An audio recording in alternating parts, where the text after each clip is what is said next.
안녕하십니까. 논리로 푸는 사주학의 석하수재학입니다. 여러분 공부 열심히 하고 계시죠? 자, 이번에는 그 8번째 시간으로 그 십천간, 즉 천간 간합의 성립 원리 분석에 대하여 같이 한번 공부를 해보도록 하겠습니다. 우리가 지난 시간에는요, 오행에 대해서, 즉 시간의 흐름 속에 나타나는 오행, 의행의 음양 말고 또 다른 존재, 음양중이라는 개념에 대해서 공부를 했었습니다. 그리고 이번 시간에는 인간사 부부지합에 해당된다고 할 수 있는 천간의 5개의 합이 있습니다. 이 합의 성립 원리에 대해서 한번 공부를 해보도록 하겠습니다. 동양학에 뿌리를 두고 발전해온 사주학. 사주학의 근간을 이루고 있는 음양오행설을 새로운 관점으로 분석하며 사주학을 보다 명확한 논리체계로 재조명한 석하. 동양의 과학, 사주명리학. 이제 그 근본 원리를 석화와 함께 명확한 이론체계를 통해 밝혀보자.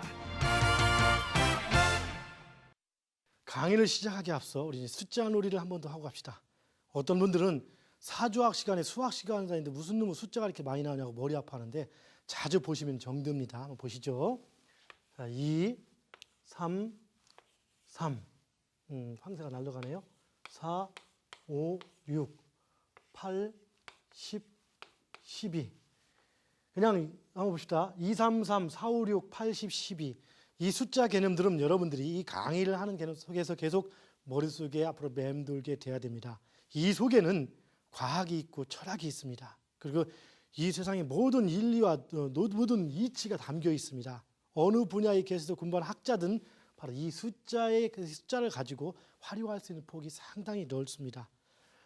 자, 우리가 지난 시간에 배운 것이 뭡니까? 목화토금수 오행을 분석하는데 지난 시간에 배운 것은 시간의 흐름선상에 나타나는 체용의 개념을 가지고 분석을 했죠. 자, 제가 체용, 시간의 흐름선상을 강조한다는 것은 시간의 흐름 말고 또 다른 방법도 있을 수 있다는 얘기인 겁니다. 참고하십시오. 어쨌든 지난 시간에는 시간의 흐름선상을 가지고 우리가 흐름선상에 나타나는 체용의 관점을 가지고 오행을 분석했습니다. 그러다 보니까 오행의 목에는 이 목은 간목과 을목만 있는 줄 알았더니 병화도 목이라고 얘기를 하는 이런 황당한 일을 겪은 거죠. 근데 할 수 없이 논리로 증명이 되니까 안 믿을 수 없겠죠. 예, 맞습니다. 오행은 간목과 을목으로 대표가 되지만 사실은 오행의 목은 간목과 을목으로 대표되지만 병화도 목의 한 역할을 담당하고 있다는 것을 우리는 알고 있어야 되죠. 여기서 우리가 목을 갑과 을로 판단하는 것만을 놓고 본다는 것은 우리가 무슨 관점입니까? 예, 2의 관점이 되고 4의 관점, 8의 관점인 2, 4, 8의 관점이 되는 거죠. 그 다음에 이걸 가지고 이제 그 병화까지 있는 걸로, 즉 갑, 을, 병으로 분석, 3개로 다 분석하는 것은 3, 6, 12 관점, 좀 지나친 오바의 관점이 되는 거죠. 그럼 여기서 다시 또 을목과 병화, 실체만 갖고 관찰하는 것을 3, 5, 10이라고 할 수 있을까요? 없을까요? 그거는 여러분들이 한번 궁리를 해보십시오. 아시겠죠? 지난 시간을 통해서 목에는 이렇게 갑을 병이 있고, 그럼 한번 정리해 봅시다. 화에는 뭐가 있다 했습니까? 화에는 병, 정, 무가 있고, 그렇죠? 무토가 실제는 화라겠습니다. 진짜 화는 뭐라고요? 정화. 진짜 목은 뭐라고요? 을목. 즉 목의 성정을 정말로 많이 가지고 있는 것은 을목이다, 이렇게 표현을 할 수가 있는 겁니다. 자, 그다음에 토는 뭡니까? 무, 기, 경. 그러면은 여기서 무기경에서 진짜 토는 기토고요. 그렇죠? 가짜 토는 뭡니까? 무토가 가짜 토입니까? 경금이 가짜 토입니까? 어느 기준에서 바라보느냐입니다. 기운의 기준에서 바라본다면 무토가 진짜 토고, 결과, 현실의 개념에서 바라본다면 경금이 진짜 토가 되는 개념인 겁니다. 우리는 현실 세계입니까? 아니면 기운의 세계입니까? 예, 우리 현재는 현실 세계다 보니까 경금이 더 진짜 토처럼 무토보다 더 큰 역할을 해주는 걸로 나타나게 된 사실 여러분들 잊지 마십시오. 중요한 것은 목화토금수의 원래의 개념을 알고 있어야 이렇게 변화되는 개념을 알 수 있는 겁니다. 자, 목화토, 금. 금은 뭡니까? 경금, 그 다음에 신금, 임수죠. 그래서 우리가 뭐라 했습니까? 지난 시간에 임수를 수인 줄 알고 학자를 잘못 알았다고 하면 이 속은 금이기 때문에 아주 큰일 나는 수가 있다. 조심해라고 말씀을 드렸었죠. 그다음에 수는 뭡니까? 수는 자 임수, 계수, 그다음에 또 뭡니까? 예, 간무까지가 수의 실체가 됩니다. 임수 이렇게 큰 물에다가 기토를 이렇게 만났다.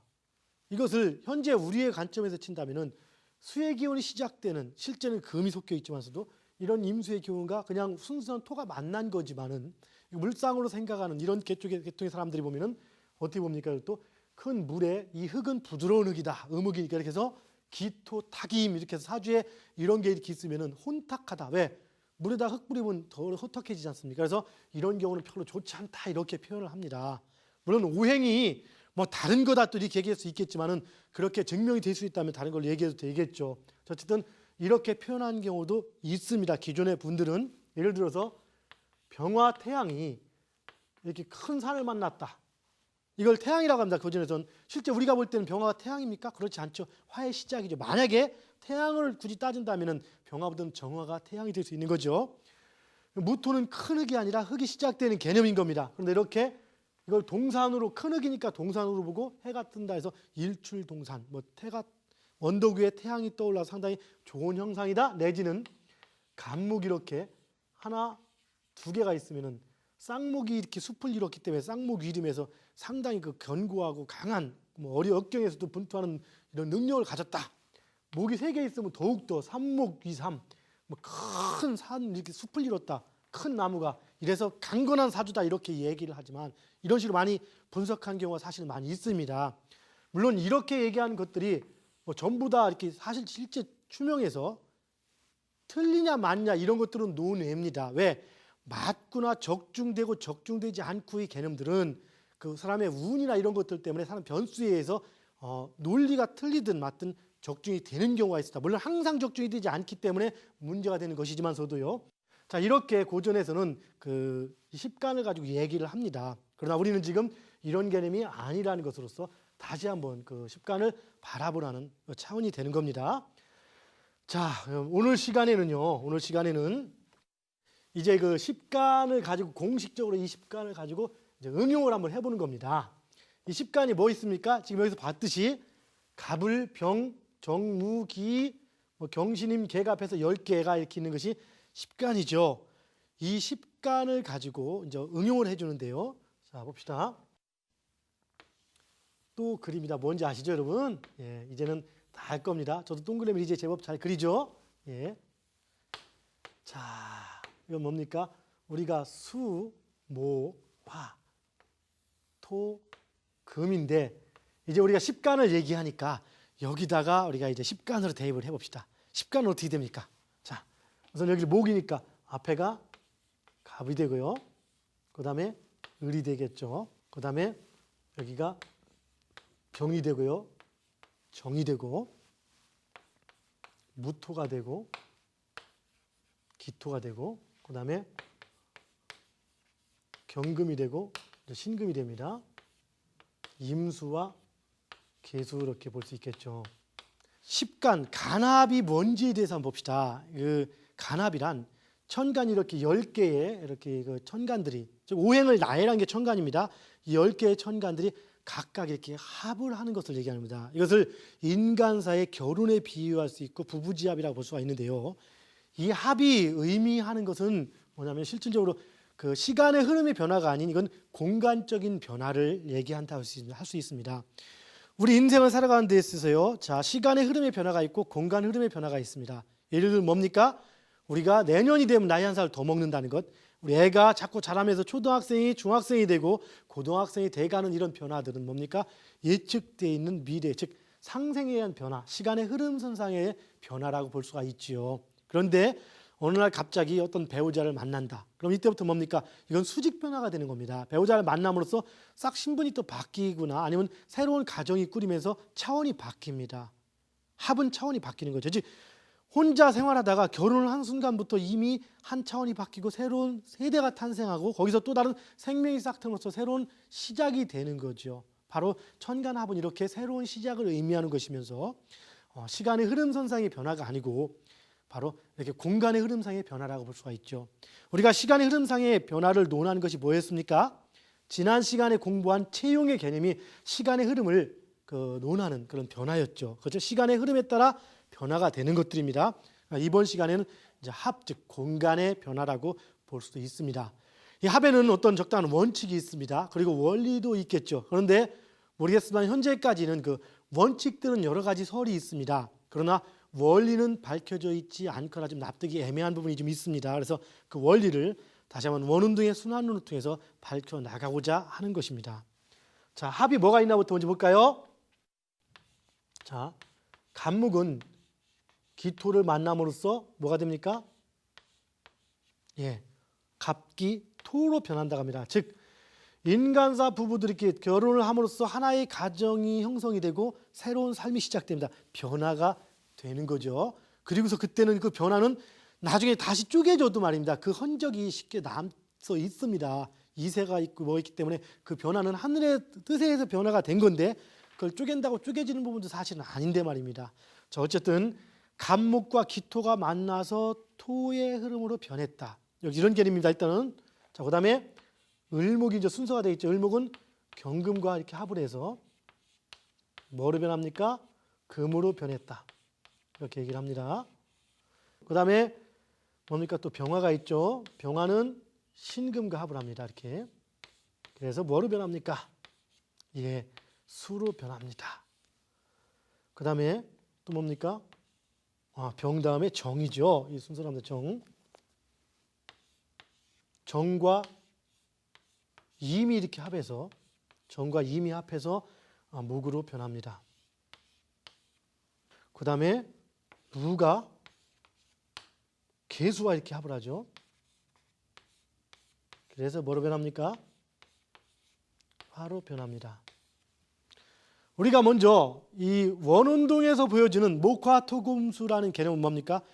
이 세상의 모든 만사가 이루어지는 과정들을 설명하는 겁니다. 그래서 어떤 것일지라도 우리가 식사하는 과정조차도 목화토금수로 나눌 수가 있습니다. 예를 들어서 밥숟가락을 드는 과정, 시작하는 과정은 목이 되겠죠. 그리고 밥을 막 떠넣고 뭐 들어가는 과정은 일단 토가 들어가겠죠. 그렇죠? 그러다가 이제 이제 한참 그 밥을 막 채워가는 과정과 그다음에 반찬을 먹어가면서 내지는 밥을 먹다가 이제 그만하는 과정점들에서 토로 볼 수도 있습니다. 그러다가 이제 숟가락을 놓는 과정을 금으로 볼 수 있겠죠. 자, 이제 배 부르다 이제 그만 먹을까 해서 속도가 줄어드는 과정을 토로 볼 수 있습니다. 그러면서 어느 순간 이제 밥 숟가락을 놓지 않은 과정이 금이 되고 그리고서 그럼 수는 어디입니까? 수는 어디입니까? 밥을 먹기 시작하기 전에 그냥 먹는 것이 아니고 밥상을 차려놔야 되죠. 이 밥상을 차려놓는 과정이 수가 될 수 있겠죠.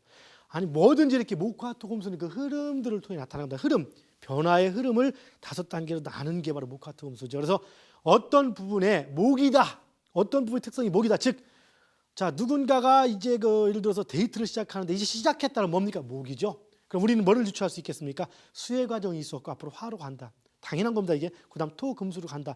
이것이 시간이 어떻게 됐든 그렇게 변해간다는 것을 알 수가 있는 겁니다. 그래서 오행 중에서 목만 앓으면은 그 다음은 화토 금수로 가는구나. 이걸 알 수 있는 바로 법칙이 오행인 겁니다. 아시겠죠? 자, 이것을 왜 이렇게 말씀을 드리냐? 갑기 토했을 때 우리는 여기서 올 때 갑을병정 무기 물을 흘리고 또 기경신임계로 또 흘러갑니다. 자, 이것은 천간의 순서가 되죠. 천간의 순서지만 이 순서로 인해서 합이 됐던 것은 자, 토로 변화를 합니다. 자, 우리가 토를 뭐로 규정했습니까? 이제까지 토는 뭡니까? 오행 중에서 유일하게 변화를 주지 않은 실체가 뭡니까? 바로 토죠. 자기는 뭔가 역할을 잘 하지 않으면서도 변화를 주지 않은 것. 여러분 중요합니다. 음과 양 중에서 실체를 드러나지 않는 중간자가 없다면 음양이 존재합니까? 안 존재하죠. 음양이 있기 때문에 중간자가 존재하는 겁니다. 사랑이 있기 때문에 부부가 존재하고 애가 있기 때문에 부부가 존재하는 것과 마찬가지입니다. 그 실체는 중간자는 드러나지 않지만 그 중간자로 인해서 음양이 존재하는 겁니다.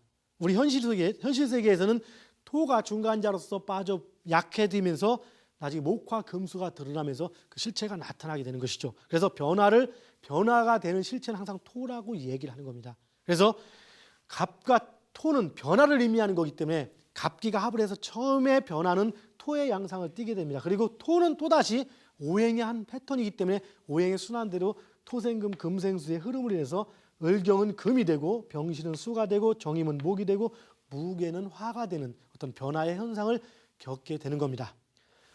자, 그러면 지금부터는 그러면 이 합이 어떤 원리에서 생겼고 어떤 원칙을 가지고 있는가를 공부하겠죠. 자, 원칙은 뭡니까? 원리는 모르지만 이렇게 반복이 되더라. 이 합은 어떻게 되는지는 몰라도 우리가 이제까지 밝혀진 바로는 몇 번째입니까? 간목에서 볼 때 기토와 합을 하기 때문에 자, 하나, 둘, 셋, 넷, 다섯 번째. 자기를 포함하고 치면은 하나, 둘, 셋, 넷, 다섯, 여섯 번째. 자기를 포함해서는 여섯 번째, 자기를 제외해놓고는 다섯 번째. 즉 마주보는 천간과 합을 한다는 특성을 가지고 있는 겁니다. 이것은. 그리고 반드시 음양의 조화에 의해서 간목 양간은 을목 기토와 결합을 하게 되고 을목 음간은 경금과 결합을 하게 돼요. 양간 경금과. 그리고 병화 양간은 뭐와 결합합니까? 이렇게 신금과 즉 음간과 결혼하게 되고 정화 음간은 임수 양간과 결혼하게 되고 무토 즉 양간은 그 계수 뭡니까? 음간과 결혼 즉 합을 하게 되는 그러한 현상으로 나타나는 것이 원칙이 되는 것입니다. 자, 여기서 또 한 가지는 어떤 것이 또 있습니까? 간목과 토, 목 볼 때 이건 목이요 토니까 무슨 관계입니까? 목과 토는 서로 생의 관계, 극의 관계. 예? 생이요? 나무가 흙을 생해준다고요? 예, 아니죠. 목과 토는 이렇게 극의 관계라고 합니다. 그리고 목과 금도 극의 관계, 금과 화도 목이 극의 관계, 화와 수도 극의 관계, 토와 수도 어떤 형태든 극의 관계를 띠고 나타나는 것이 바로 이 합의 어떤 원칙들이 해당이 됩니다.